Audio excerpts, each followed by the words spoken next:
Am I the jerk for bribing my sibling? I, a 22-year-old male, have 4 younger siblings, a 20-year-old male, a 19-year-old female, a 17-year-old female, and a 14-year-old male. My mom is currently planning a family vacation for winter break. Type. My parents are divorced, and my mom has a boyfriend she has been with for almost 2 years. During those 2 years, my mom has gone on vacation with her boyfriend a couple of times, but all our family vacations have been without him. My mom asked my siblings and me if we would be willing to invite him on our vacation in December. There are mixed feelings between my siblings about this. I like the guy and would enjoy him coming on vacation with us. However, my sisters specifically seem to have an issue with it. My mom gave us a few days to think about it and said we could vote on it. Before the vote, I figured that it would only be my 20-year-old brother and me voting in favor of the boyfriend coming on vacation. This was frustrating because my youngest 3 siblings did not really have a good reason for why they did not want him coming. This felt mean on a couple of fronts. Firstly, our mom's boyfriend is a nice guy and has been nothing but kind to my siblings and me. He recently built my youngest sister a custom bookcase for her bedroom. Secondly, it is mean to our mom who does so much and has sacrificed so much for us. Why should she not be able to go on vacation with all the people she loves? I decided to convince my little brother to change his mind. I think he was mainly going to vote no because of his allegiance to our father. He is basically the only one of my siblings that still has a relationship with our dad and is always going out of his way to please him. He was easily bought. I told him if he voted for the boyfriend to come on vacation, I would buy him whatever S5 game he wanted. We voted last weekend, and as only my sisters voted against him, my mom booked the vacation to include her boyfriend. However, when my mom asked my brother where he got the video game from, he told her about me buying it for him and why. She was mad and told my sisters about it. This has sort of opened a moral dilemma within my family because at this point, we cannot really uninvite the guy. But in my opinion, if my brother's vote could be so easily bought, he did not feel that strongly about it in the first place. My sisters have both called me a jerk and seem more upset than I thought they would be. Am I the jerk, or is it them for not having a good reason not to invite him in the first place? Bribery to sway a family vote isn't the best move, even if it's just for a video game. It's great to support your mom's happiness and help integrate her boyfriend into the family, but maybe a good old-fashioned conversation would have been better. This approach might save you from another family drama sequel and give everyone a chance to express their concerns openly. Your mom deserves a chance at love, and hopefully, your sisters will come around if they see everyone's honest efforts. Am I the jerk for being angry with my stepdaughter? My stepdaughter had a baby in January. She lasted 3 weeks and left him with us, saying she would not be back. She has mental health issues and tries to use this as justification for just up and leaving him. We have jumped through many hoops with social services and being assessed to have full-time care of him, as they said she abandoned him. I even gave up work to look after him because I was not entitled to any sort of paid leave, as I am not his parent. We found out a few months after she left him that she had gone back to his father and got pregnant about a month after she left. We were asked if the baby was taken from her when born, if we would be able to have it. We categorically said we could not have any more children because our house is not big enough. He would not even be 1 year old when she had the next baby, and I have health issues that are manageable with one baby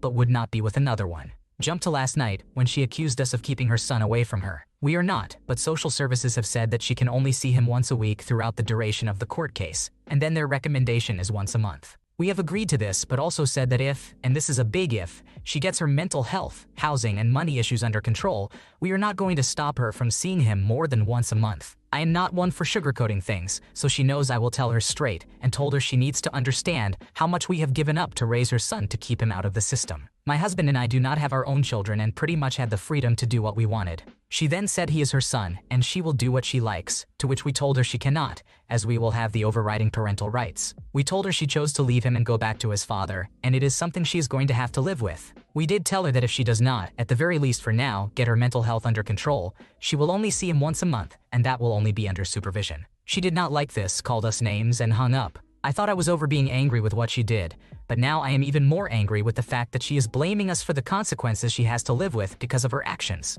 Am I the asshole for not being a little bit more wishy-washy and telling her things? Being angry to the point that I will keep her son from her if she does not address the consequences of her actions? You acted correctly. She doesn't get to abandon her child and then dictate what happens afterward. Just because she birthed him doesn't mean she can do whatever she wants with him. She's trying to take advantage of you, and that's not fair. You're doing the best you can in a tough situation. Would I be the jerk if I skipped my college girlfriend's memorial service? My ex-girlfriend from college and after, Elizabeth, died of cirrhosis after years of alcoholism. We got together during our freshman year and were together for 7 years, living together after college for 2. Elizabeth was 21 years old when her mother died from an alcohol-related illness. Her father also died from alcoholism. My family has untreated alcoholism. Eventually, Elizabeth left me and moved out due to my drinking. Several years later, she led an intervention which got me into rehab. I have been sober for 22 years. The last time Elizabeth and I spoke was about 20 years ago, when I made amends to her. She thanked me politely and told me she was happy for me but never wanted to see me again. At the time, she was engaged to a guy I knew to be a bad person, and I warned her against it. As you can imagine, that nugget didn't go over well and she married him.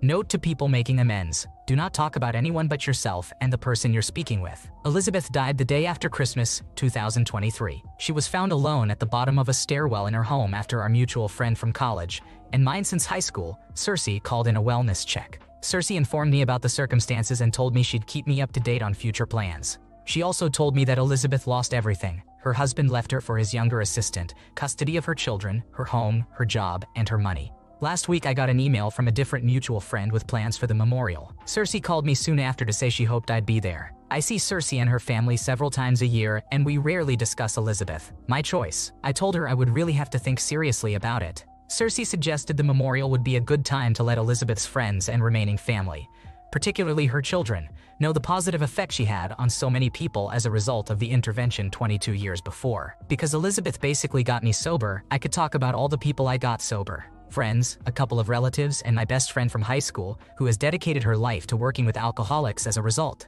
who are quite literally countless. I said I thought that was a great idea in theory, but the message I always got from Elizabeth after we split was that I was persona non grata to her, and that a few of her friends and family, including her ex-husband, definitely feel the same way. She said they would put it aside for the memorial, but I can't help thinking there would be a lot of resentment that I was able to get sober and stay sober, live a relatively stable life afterward, and Elizabeth's life, from what I understand, was one long slow spiral. So, would I be the bad person if I skipped the service? The memorial is at the end of September. Elizabeth was a lifelong practicing Catholic, and I have to assume never wanting to see me again includes, in her estimation, the afterlife, which she firmly believed in. Our relationship may have had lots of problems, but I always respected her feelings about religion and the church. I feel like I'd be a real bad person if I went to a memorial for her knowing she probably, almost definitely wouldn't want me there.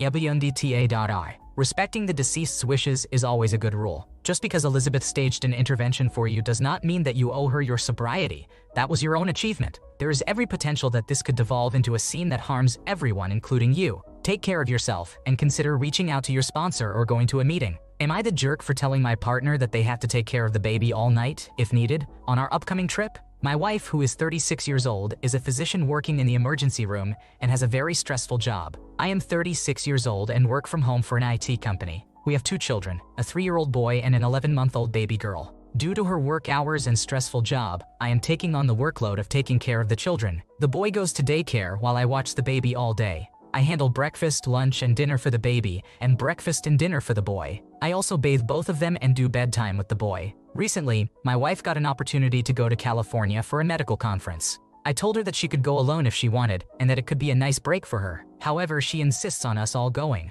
She said it would be a fun trip, and that she could use that time for a trip as it would not be part of her paid time off. I would rather her be home to help me with the children, but she was so excited to visit since she has never been there. I insisted on her going alone because it would be less stressful for her. She could explore after conference hours. It will be difficult for me, but at least we will be in a controlled area, which is our house. There is space, all their toys, the kitchen, my desk with a monitor setup, etc., as opposed to the vacation where we will be cramped in a Hilton hotel room. The children have never slept in the same room before. We will have to worry about taking strollers and car seats with us on the flight, which I will be handling since it will be too heavy for my wife. We need to make sure there are 2 cribs in the hotel room, a functioning freezer for my wife's breast milk, and activities for my toddler boy since it will be difficult for him to stay in a hotel room all day while his mom is at a conference and his dad is taking care of a baby while making Zoom calls for work. I have begged my wife to reconsider this, but she said she would take some conference days off or leave early if things become overwhelming for me since the conference will be down the street from the hotel we will be staying at. I am so exhausted lately that I just gave in and agreed to the trip. Now, I am rocking the baby at midnight and feeling frustrated. Not only do I watch the baby and the boy during the weekend, she has weekend call at work that she signed up for because it's extra money, but I am also rocking the baby back to sleep. I angrily texted my wife that during the trip, she would have to stay up all night to rock the baby or hold the baby while staying up all night. She felt really bad and said she would swap with me, but she has work tomorrow and I do not, so I said it was fine. I can tell I made her feel very bad, and I feel bad about that. However, at the same time, I do not know if I am actually being unreasonable. Am I being unreasonable? I apologize for the length of this post.